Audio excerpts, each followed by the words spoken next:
you ever need to borrow any money, go to Dennis. I said, Dennis, I need a coin to flip today. And he reaches in there and he gives me a penny. So find yourself another friend should you be in financial need. So anyway, I'm very happy to moderate this today.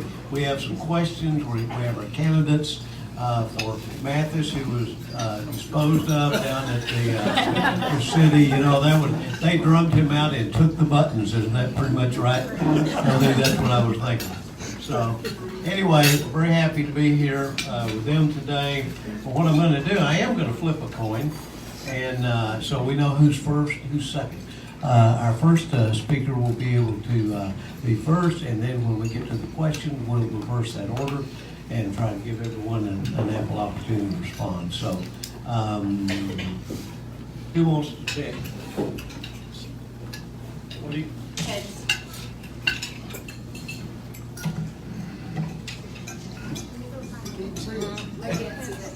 Nobody would see It's it. tails. It's tails. All right. You'll be first today, Melly. Make sure he didn't give you a two-tailed coin.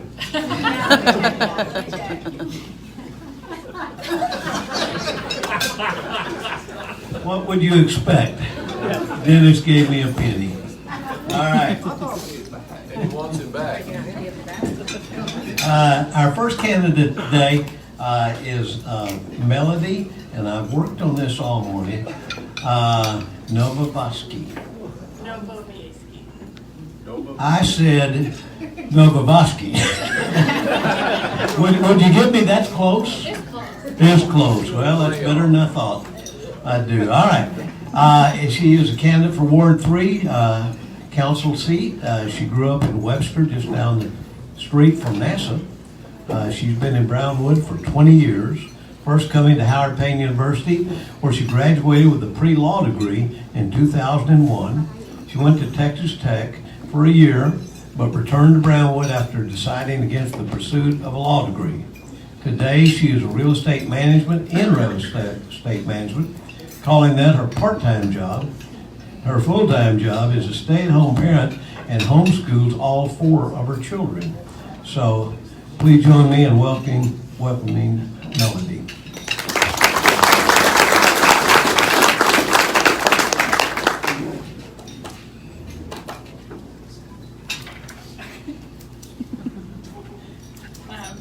Morning, or I guess we're in afternoon now. So, as he said, my name is Melody Nowowiejski, but you can just call me Melody. It's fine, everyone does. I was just going to introduce myself. You kind of stole some of my thunder there. Anyways, I came to Howard Payne first from to Brownwood in '97, got my pre-law degree, went to Tech for a year at law school, and realized that was not the career for me.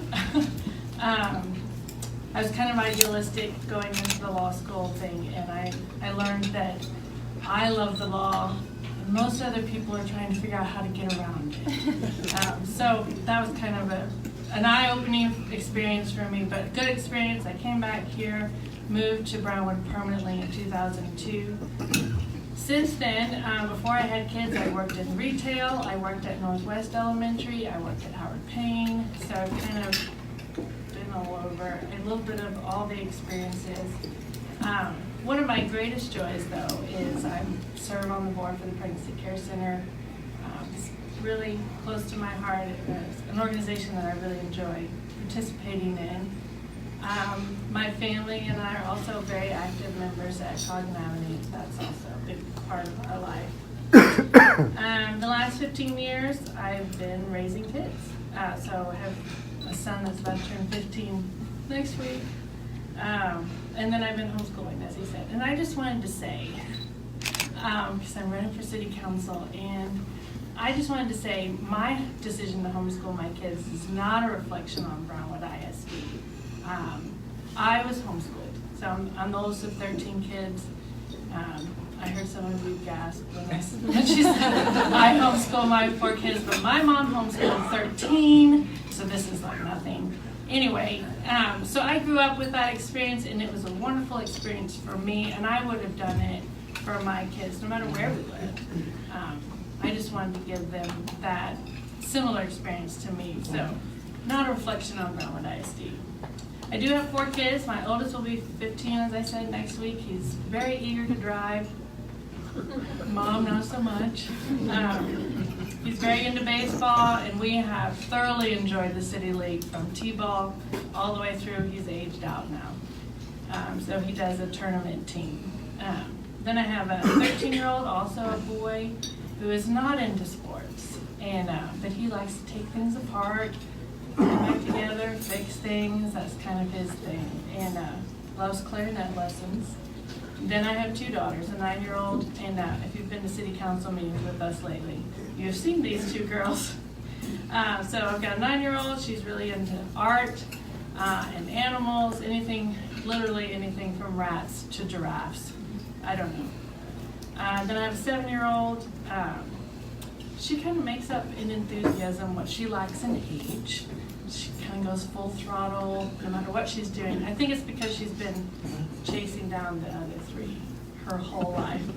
So those are my kids, and even though I didn't end up going into law school and I've had this full-time job, being a mom and being a teacher, I never stopped my love for the law and for politics. And for a long time I was this political news junkie, kind of lived and died by whatever happened in Washington or even Austin.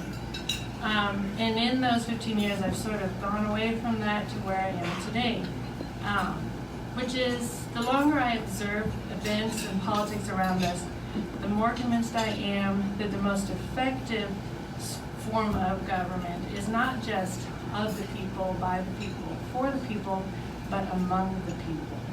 This is where the best kind of government happens. The local level is where we really get to change things in a way that's meaningful and affects us in a way that is useful for us.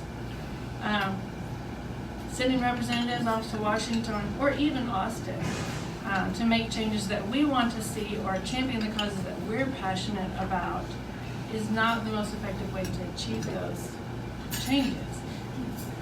Because we're the people on the ground. We're the front lines. The local level is best equipped to address the issues that are facing us. And I've honestly thought about running for city council for years, even back before I had kids. Thought about that's one way that I could do. And always back then, because I thought about going back to law school, the goal was, this is just a stepping stone. And these last 15 years have helped me, been a good process for me to rethink how I view government, how I view priorities, and who is best equipped. And the answer is that we are, and that's why I want to be on city council, because I think this is something I can be good at. This is where I can contribute. We all have something we can give to the city and help it function and prosper best. This is what I think I can do, and I don't have any other ambitions, because I think this is the best level we can work at. So, thank you.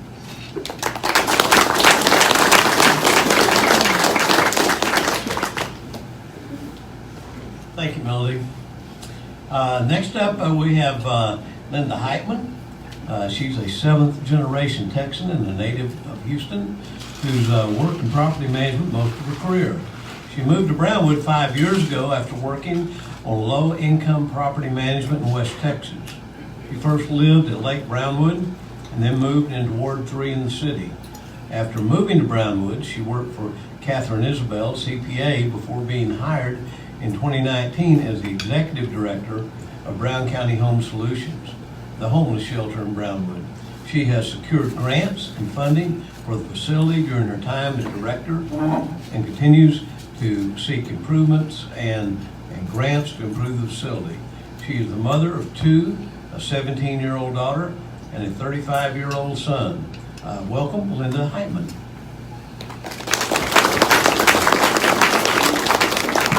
Thank you. It's really an honor to be here, and I want to thank the Chamber for putting this on. As you said, I am originally from Houston. I grew up in Houston, moved inland because I got tired of the hurricanes. Moved to Waco, where I met and married my first husband, who 5 years later passed away. He was in the military. Bounced around quite a bit after that, remarried, lived outside of Texas for 20 years, and returned to Texas in 2013, and I have absolutely no intention of ever leaving again, except maybe a vacation or two. I was in low-income property management in far west Texas, Fort Stockton, Alpine, Marfa, and I just got really tired of West Texas.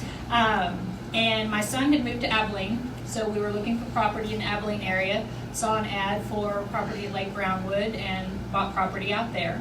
Was living out there and working for Kathy Isbell. I divorced a little over two and a half years ago, and had already moved into town.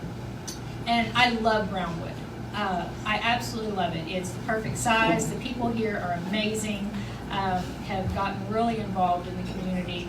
Once I took the job at Brown County Home Solutions, I found my calling. I have absolutely no intention of doing anything else.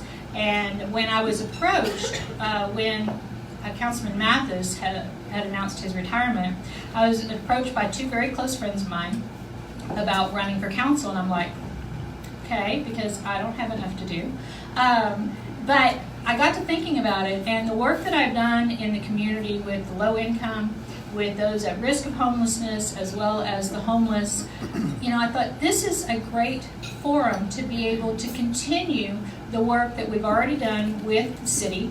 We have forged amazing relationships with the city, the county, organizations, and through this work have forged ties to be able to solve problems. And to me, that's one of the things that council members do, is they solve problems. They solve problems within their ward, their district, and I am totally an out-of-the-box thinker. And I have made lots of relationships and cooperations and love helping people, love helping this community, and seeing every level of person in this entire community have access to a better life, which is what we all want. And the only thing that I see as far as, things, the city has done a fantastic job. I've worked with them on many different levels. When they had their volunteer day a year ago, we had 35 city employees working at the shelter, and it was an amazing experience. It really was. So I would like to see, everybody says, affordable housing is a real issue here. I see it every day in trying to get housing for people. I have connections in the industry and with the state, and I would like to see more affordable housing brought to Brownwood. I think it would just continue to make this a great place for everybody. They're doing a fantastic job of bringing in high quality jobs and companies, and I just want to be a part of it and continue helping the city be great. So, thank you.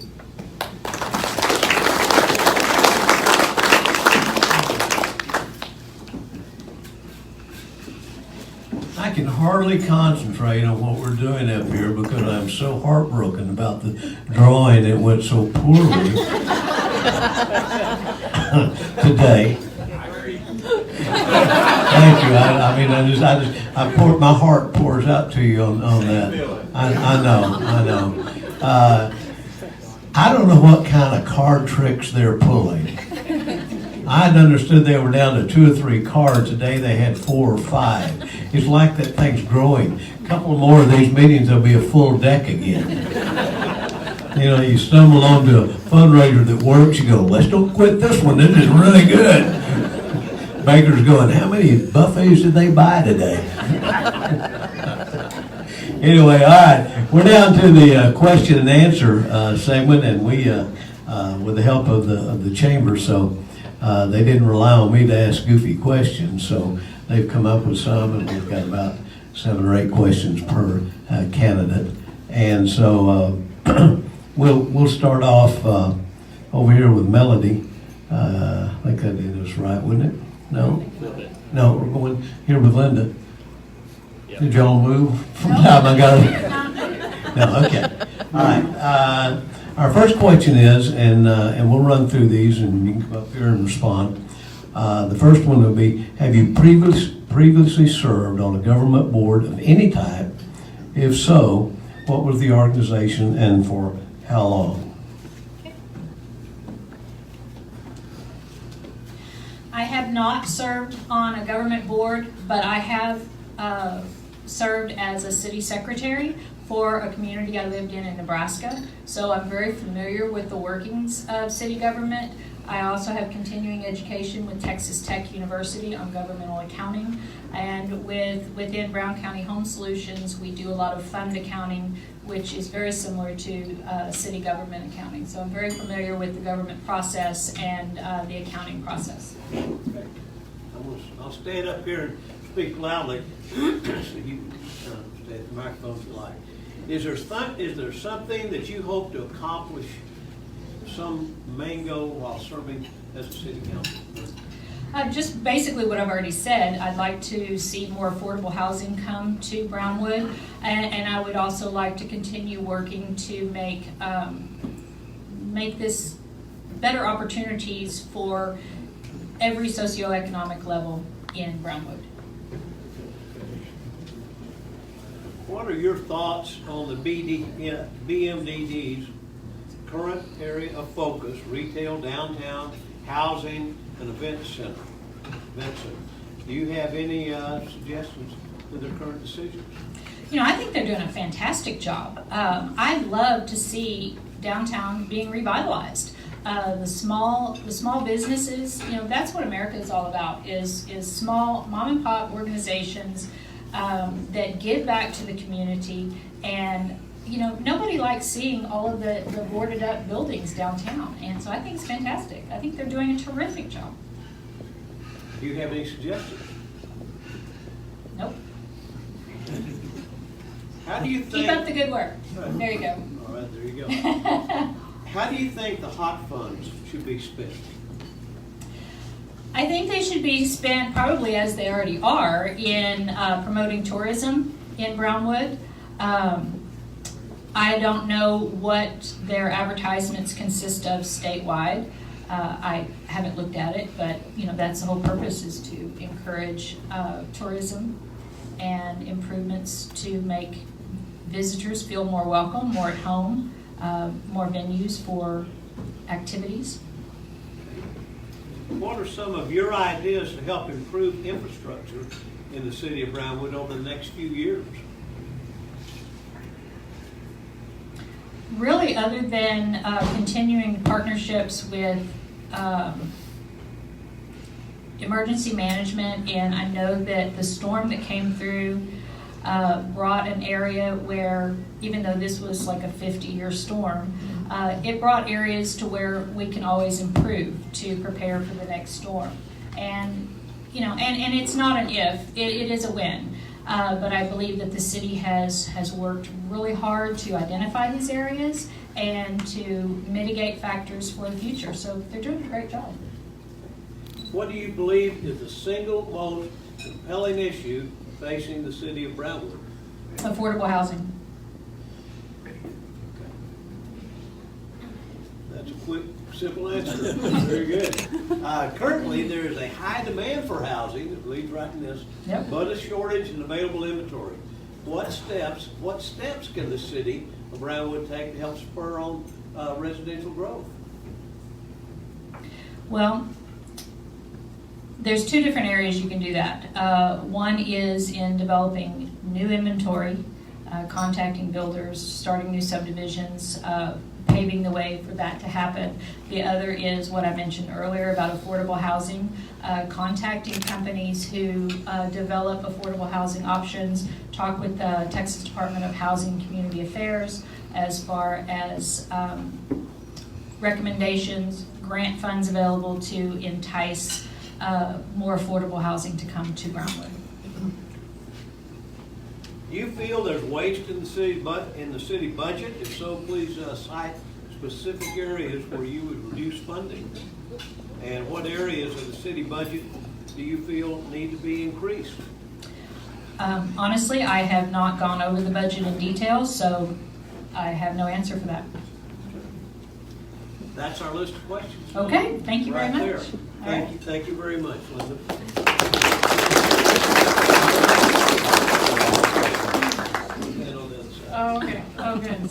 We'll just have a conversation. Go ahead, stand up, Rex.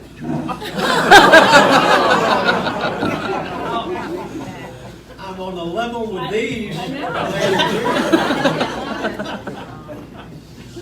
It's usually me that gets the short term. Okay, the first one. Have you personally served on the governing board of any type? And if so, what was the organization and for how long? Okay, so earlier it sounded like it was a government board, but you mean governing. Governing board, So sorry. the Pregnancy Care Center, I've been on, if you count that as a governing board of something. I've been on that for about 10 years, I think. So in that regard, and going to city council means I see a lot of similarities between the Pregnancy Care Center governing, that sort of thing, and the city council. It's kind of like a board. But no, as far as running a city, no. But being a board that helps make decisions in the best interest of some entity, the Pregnancy Care Center. Thank you. Is there something you hope to accomplish while serving on the city council? I actually have no agenda, and in the past when I've thought about running, it always would have been against someone. So thank you, Mr. Mathis, for paving the way to not have to run against someone, because this isn't a referendum on what the city is doing wrong. I don't think they are doing anything wrong. I think they are doing a fantastic job, which Linda said also. Every person that I've spoken with in the last few weeks, it has been an amazing conversation. I have learned so much about this city, and the more I learn, the more incredible I find that it's being run. So I don't have an agenda, I just want to help, and I think now's a good time, and I have the gifts and the skills to contribute something. From being a mom, from being an educator, from being a woman. No offense, guys. None taken.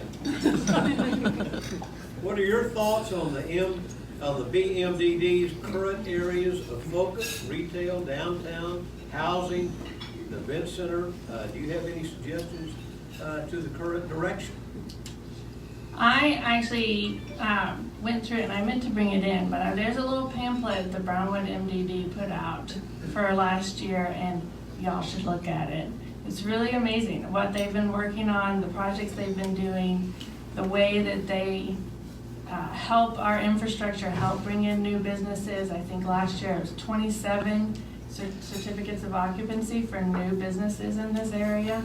So I think what they're doing is working, and it's exciting to look and see all the projects that we've got going on, the ways that they've brought tourism into this city. I know there's a hotel occupancy question, so I'll just kind of answer that if I remember it correctly. I think that what it's being used for, to bring in more tourism, is exactly what it ought to be used for. That's kind of who's facilitating those funds, and bringing more of that in is what we want to see. The softball and baseball fields, the soccer fields, bringing tournaments in for those things, that project has proven to be extremely successful. I've driven by there in the last 3 weekends. There's been tournaments every weekend. That works. So doing the event center, bringing that in, and even though it costs a lot of money, that money's not coming from our property taxes. That money's coming from the hotel occupancy and grants from various organizations and levels of government. And the goal is to bring in even more tourism and help out our citizens and our businesses. These monies are going into your businesses. This is a great thing, and I have no suggestions. What are some of your ideas to help improve infrastructure in the city of Brownwood over the next few years? The only thing that I've thought about and I've heard comment on from people is working towards having a recycling program that picks up from the citizens. I've spoken with a couple people on that topic. It's just so expensive, and it's so hard to step out there and do it, and the numbers don't back it up. We don't recycle at the rate that we put into the landfill. So putting out the expense to do that would be difficult without getting participation. So that's something that I think I, as an individual, as a citizen of Brownwood, could go and talk to my neighbors and talk to other people in other wards and say, you know, this would be really good for us to focus on and work on, and we can make a difference, and we can make it worthwhile if that's something that we want. The other thing is trying to, actually that's all I have. What do you believe is the single most compelling issue facing the city of Brownwood? I think affordable housing, like she said, I'm in real estate, so I know that that's difficult. I get a lot of messages and text messages from people looking for housing. A lot of times my prices are too high, but in order for me to make a living and cover my expenses, I have to keep it at such a rate that it makes it difficult for people to find housing. So I do agree with that. That's an issue that we need to address. Again, though, I think the Brownwood MDD is working to address that, working to bring in housing developers, working to give them incentives to bring in new neighborhoods and make it cost effective for them and easier to come in. So I think we're working on it. It's just going to take time. Okay, but my next question actually had to do with that. Are there any other steps working towards that goal you think of? I'd like to see them do, you as a councilor. I can't think of any off the top of my head, but I'm sure there's a lot more to learn about this job and about what the city does. So I think maybe I just haven't met the person who has the answer. Final question, do you see or do you feel there's waste in the city budget? If so, cite specific areas where you would reduce funding, should that be the case? I don't see any waste. I will be honest, budgets are not my forte. I'm not really a numbers person, I'm a words person. So numbers are kind of confusing to me, but I did look over it, and I don't see waste. And if you want to say, well, that's because you don't know anything about budgets, it's possible, totally possible. But I don't see waste. I do see that the tax rate has been lowered for the first time this year since 1996. That's big. That tells me that we're keeping a tight string on everything that's being spent. We're being very careful about what we work on. We're asking the departments to trim their budgets, to stay within their budget if they can. And I've spoken to a couple of those departments, and they've talked about Emily running a tight ship. She does a good job with the monies that we give her as property taxes and sales tax. So she's doing great. So no, I don't think we have waste. I think we're doing a great job. So. Thank you. Those are the questions I have at this point. Well, that was unusually solicitous of the party guy here. No, what a great job, and I happen to agree. The city council here in Brownwood's a pretty first-rate organization. So, do we have some questions, Sonny? There weren't any others submitted. Does anyone have a question you would like to ask? Any questions? Ann Jones? Okay, a lot has been said about affordable housing. And so, ladies, what is your view of a price of affordable housing? What price range do you think is what is needed?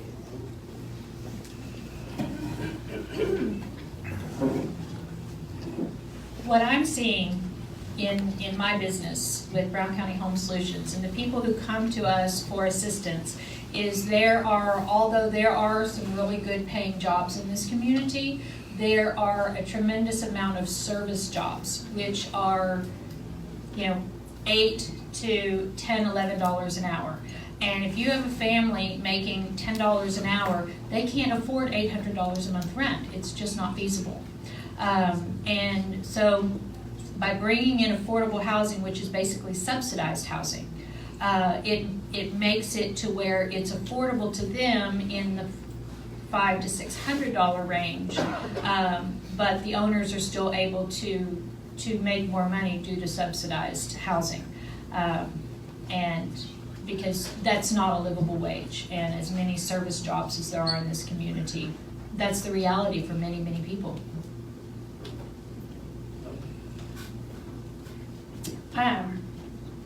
I honestly haven't done a lot of research on this topic, and I feel like there's more that needs to be known by myself in order to make a good answer to that. I think we need housing that doesn't have to be subsidized. So finding a way, smaller houses that are not in disrepair, that are not just kind of slums, and there's a lot of that. And we have I feel like maybe a disproportionate number of low-income families, and I just think it would be nice to have something in between the $250,000 house and renting for the rest of their life. If that makes sense. Thank you. Other questions? Don't be shy. I won't make fun of you. Well, I will take Yes. Maybe I will. Any other questions? If not, it's great to have the candidates here with us, and it's great to have the opportunity to cast our votes for qualified, good people, and that care about this community. And just remember that come election day, and I'm sure they'll be available to you in the meantime to answer questions you have. So thank you very much. Early voting starts Tuesday. Early voting starts Tuesday. Early voting starts Tuesday. Thanks for that. And when is election day? First. May 1st. So we're nearly there. We're nearly there. All at the election. All at that spacious election office that we have, where two people can be properly distanced. So there you go. I told you don't let me do this. Thank you, and thanks to the candidates.